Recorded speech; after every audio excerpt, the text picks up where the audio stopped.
Bismillahirrahmanirrahim. Teman-teman sekalian, saya akan melanjutkan membaca buku ini, yakni buku Bid'ah dan Khurafat di Indonesia, buah karya Abu Umar Abdillah, penerbit Wafa Press.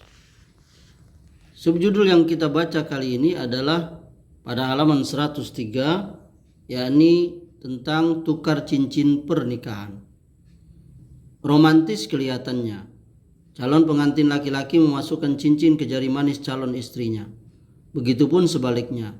Kenangan pernikahan seringkali digambarkan pada saat-saat calon mempelai saling memakaikan cincin perkawinan. Upacara tukar cincin menjadi tradisi wajib bagi banyak kalangan, termasuk kaum muslimin. Lepas dari apakah umumnya mereka yang mengerjakan sekedar ikut-ikutan atau memang berangkat dari suatu keyakinan. Cincin pernikahan pun dianggap sebagai barang bertuah yang memiliki arti sakral. Berbagai mitos tentang cincin ini pun berkembang di masyarakat. Konon, cincin pernikahan itu bisa menjadi sebab kelanggengan bahtera rumah tangga. Sebagian lagi memprediksikan adanya keretakan hubungan suami istri, manakala satu dari cincin yang dipakai oleh pasangan suami istri hilang. Bila ini yang diyakini, maka mereka telah terjebak kepada kesyirikan karena menganggap cincin bisa mendatangkan manfaat ataupun mudarat. Sedangkan tidak masuk akal dan tidak pula ditetapkan oleh nas bahwa cincin mampu mengayomi bahtera rumah tangga. Sama saja dengan orang yang memakai gelang atau kalung disertai keyakinan bahwa benda tersebut bisa menolak datangnya mara bahaya atau bisa membantu pemakainya mendapatkan keinginannya. Imran bin Husain radhiyallahu anhu menuturkan bahwa Nabi SAW melihat seorang laki-laki yang mengenakan gelang dari kuningan di tangannya. Beliau bertanya, "Apa yang kau kenakan ini?" Orang itu menjawab, "Penangkal sakit."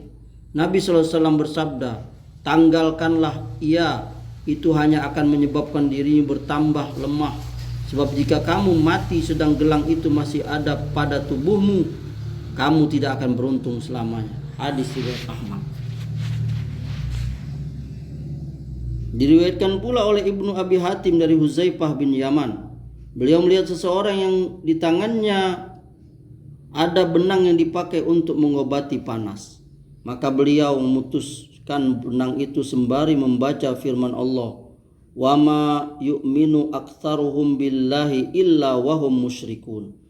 Dan sebagian besar dari mereka tidak beriman kepada Allah, melainkan dalam keadaan mempersekutukan Allah dengan sembahan-sembahan lain. Quran Surah Yusuf ayat 106. Hanya ikut-ikutan.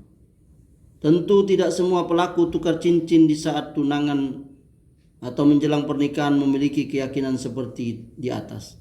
Sebagian hanya ikut saja dengan kebiasaan yang berjalan pada umumnya. Tetapi bukan berarti mereka bebas dari kesalahan. Budaya tukar cincin meskipun berkembang di kalangan umum, termasuk kaum muslimin, bukanlah berasal dari aturan Islam atau teladan Nabi. Bahkan merupakan ritual yang memiliki nilai religius di kalangan umat Nasrani. Maka melakukannya berarti telah taklid buta dan menyerupai orang-orang Nasrani. Padahal Nabi SAW bersabda,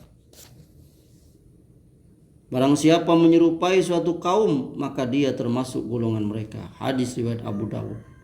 Maka aneh sekali seorang muslim merasa kurang afdol menjalani pernikahan tanpa prosesi tukar cincin. Jika cincin yang dikenakan kedua mempelai berasal dari emas, maka persoalan tak hanya berhenti pada persoalan tasyabuh meniru orang kafir saja.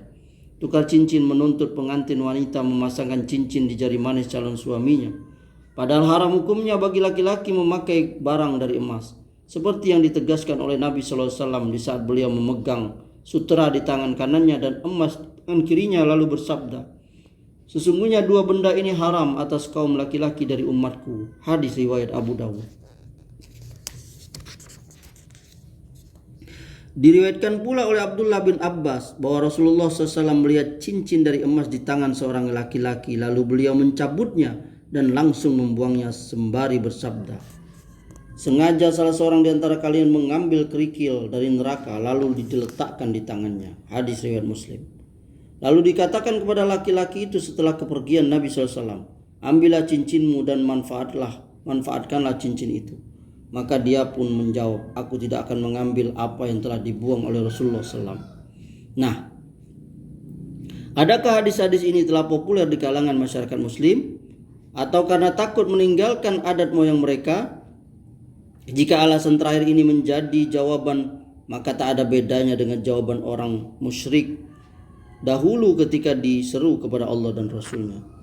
Dan apabila dikatakan kepada mereka, ikutilah apa yang telah diturunkan Allah, mereka menjawab, tidak, tetapi hanya mengikuti apa yang telah kami dapati dari perbuatan nenek moyang kami. Apakah mereka akan mengikuti juga walaupun nenek moyang mereka itu tidak mengetahui sesuatu apapun dan tidak mendapat petunjuk? Al-Baqarah ayat 170. Beranikah kita tampil beda dengan nenek moyang kita demi ketundukan kita kepada Allah? Semoga bermanfaat.